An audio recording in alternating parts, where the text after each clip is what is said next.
Welcome to Creative Power, a podcast designed to help you claim the full spectrum of your creative potential. I'm Camilla Fellis-Arnold, and I'm passionate about discussing how we change the face of both the creative industries and how we interact with creativity itself, so that it nourishes our soul and helps us express ourselves with alignment, flow, and authenticity. Let's get started.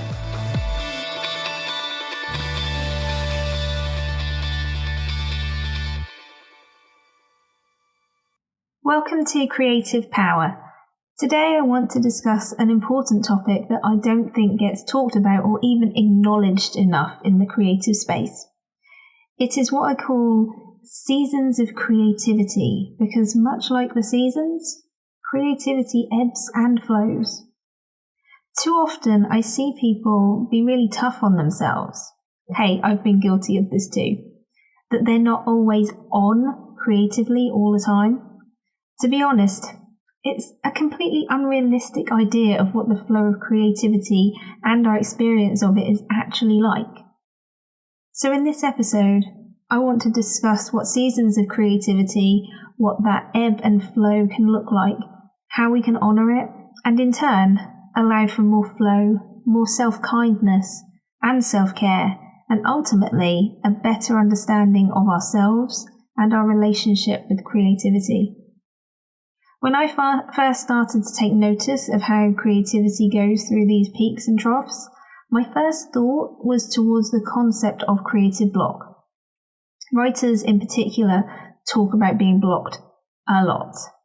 And a quick search of the internet would turn up millions of results for how to solve it. I mean, of course, I'm not negating the genuine reasons for any kind of creative block at all. But what if we reframed creative block as a quiet period in our creativity? What if instead of a block, it was when our ideas have gone into incubation to allow us to rest and renew ourselves?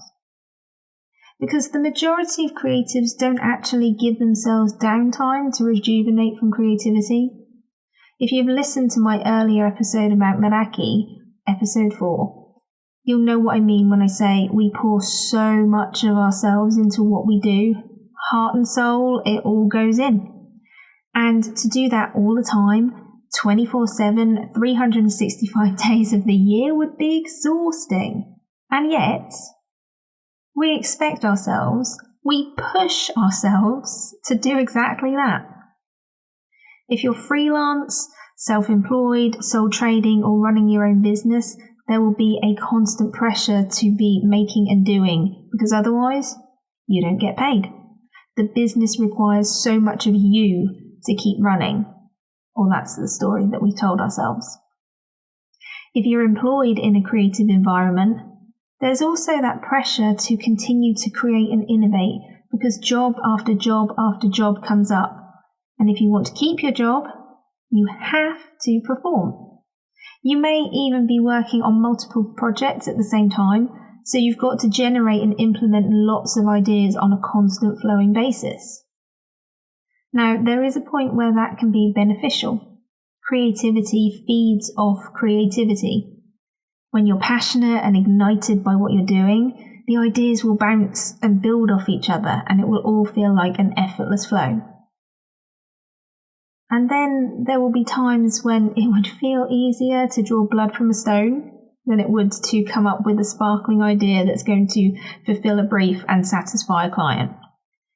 You've got absolutely nothing good in your head, and the more you try to desperately claw out a good idea, it's all empty space.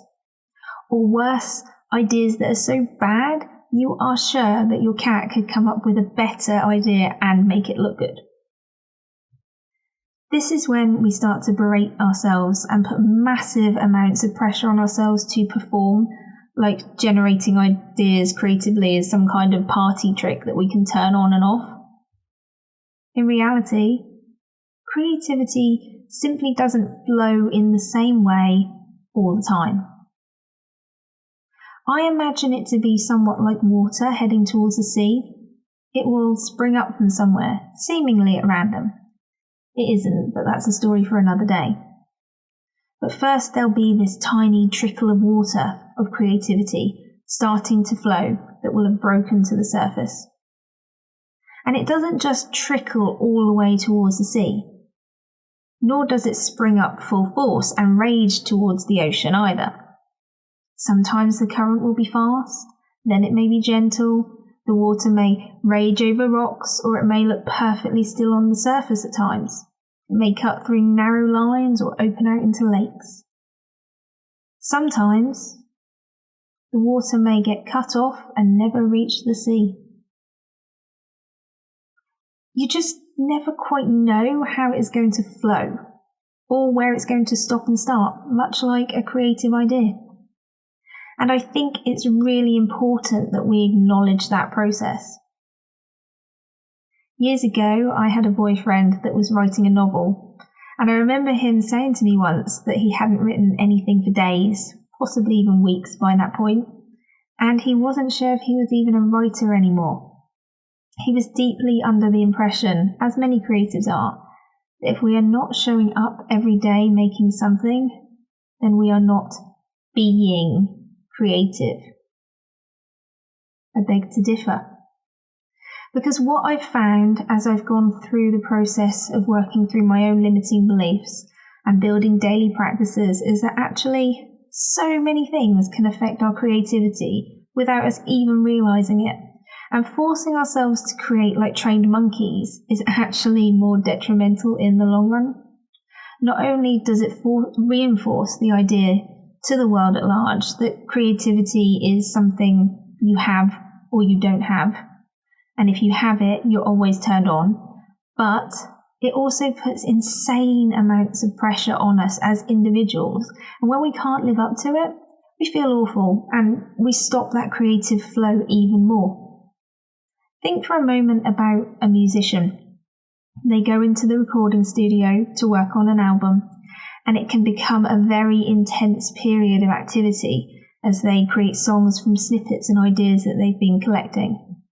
But once that album is complete, they move into a different phase of promoting the album. They'll do interviews and publicity, go out and sing new songs, release singles, do a tour, but it's all based on the album they've created. And after the steam has run out, they'll go to ground. They'll rest and start collecting ideas for the next album. It could take years before they release anything new. Does that mean that they stop being an artist, a musician, a singer, a songwriter? Of course not. What it does mean, though, is that they are honouring a season in their creative process. They are allowing themselves rest and rejuvenation. They are letting the ideas percolate and incubate. And when they come back, they feel fresh. The work is exciting to them, and giving themselves that space can provide growth, experimentation, and evolution. The point I'm trying to make is that it can be scary to press pause, but actually, sometimes it can be the kindest thing that you can do for yourself. By acknowledging that the ideas just aren't flowing, maybe you're simply tired because you've got other things going on in your life. Chances are, if you've got plenty of other stresses in your life, your creativity will be a struggle because it's not essential to our survival. We've been living through a pandemic for a couple of years now, and I remember so many people saying that they'd have time to paint, write, draw, etc. due to lockdown and furlough. They were excited by the prospect of having time to create.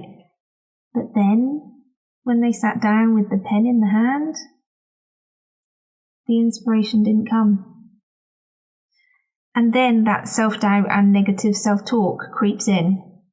But honestly, with the rug pulled from beneath our feet, living through a prolonged state of collective trauma and stress, of course creativity wasn't going to be that easy for everyone to access in their heads.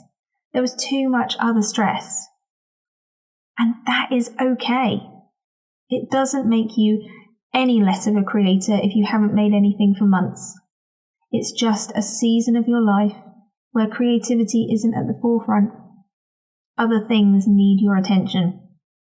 Perhaps you're learning new skills that will inform your creativity at a later date in a way that you can't foresee. You could be going through a period of emotional growth that you'll draw upon in your next creative phase. Creativity can also be affected by more than what's going on in our own lives and minds, though. The seasons and energy flow through the year could have an impact. The phase of the moon or planetary transits, they can all affect our moods and flow. There is a multitude of reasons why ideas may come and go, and all of it is okay. It really is okay. Now, I do realise it's easier said than done to give yourself time, particularly if you are your business and the work doesn't get done without you. I get it, because that's me too. If I don't show up and record episodes of this podcast, for example, no one's going to do it for me. Many of my own courses and coaching programs aren't ready to go out into the world yet because I haven't made the workbooks for them. I simply didn't feel like it.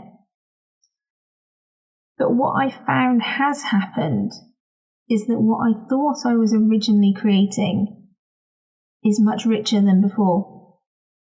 As I've honoured my feelings that I knew I didn't have the headspace to make beautiful workbooks or write my books or make the courses, I took the pressure off myself. It didn't mean that I've given up on the ideas, but it allowed more dots to connect in what I've been learning and evolving into as a person through what I'm experiencing. And the work I'm creating as a result has also evolved in a way I couldn't have imagined or expected, and certainly couldn't have come together had I forced myself to put it all together and sent out into the world ASAP. So, on a practical level, how can we support these seasons of creativity within ourselves? My first tip is to simply acknowledge and honour it. No matter how long it has been since you made something, if you are not feeling able to go back to it today, give yourself permission to rest. It doesn't make you any less of a creative being for not writing every day. Take the pressure off yourself and be kind and mindful of your own needs, because like I said before, creativity feeds off creativity. And creativity is ignited by passion, so go do something you love. For no other reason than you love it and you want to have fun. Last year, when I was struggling with burnout, I spent a solid 2 months working on a passion project that raises money for charity, purely because it was the only joyful thing I could find to do with my days. It was the only thing that I talked about or thought about for a good couple of months, and by the end of that time, I felt more energized and excited to go back to my other work again. Think of this as a season of quiet in your creativity. It doesn't mean that it will never return. The second tip I have is to track the ebb and flow for yourself. Keep a diary of when you felt in flow and inspired versus when you struggled to think of one good idea or were completely unmotivated or unproductive. I suggest also keeping track of what else is going on in your life and in the world so you can spot patterns. If you feel inclined to track moon cycles, for instance, and overlay this with your creative flow, do it. Incorporate whatever information works for you to help you build a picture of what things could and do affect you creatively, because then my third tip is even easier to implement. Tip 3 is to build in time for self-nurture. If you find, for example, winter is when you're more likely to be incubating ideas, and summer is when you are creating new courses left, right and centre, use this knowledge to your advantage. Build time into your schedule, set up automations, delegate as much as you can, and dedicate time to your own replenishment. I realise when you are employed, this can be really hard, as you're still expected to show up and work and create all the time. But look at building the self-nourishment into your time off and see what impact it has. And also, is it something that you can discuss at work to help people all flow better? Because the truth is, yes, we all have off days. But it's when we pile the pressure on and those days turn into weeks that it can lead to stress, overwhelm, and burnout. So it's worth having the conversation if you can, because we are not machines able to constantly churn out golden ideas. And it's important to acknowledge that both individually and as an industry. Tip 4 is to reframe your thinking. This is a great way to give yourself room to breathe and takes the pressure off. Going back to what I said at the beginning of the episode, what if it's not that you are creatively blocked, but actually your idea has gone into an incubation stage in order to metamorphose into something even more miraculous than before? Experiment with your own creative way of framing what is actually happening when you're struggling with creative flow, and you'll immediately notice a difference in how you feel. My last tip is to follow the flow. Creativity often doesn't make sense, especially when it comes to how ideas bounce off and connect to each other.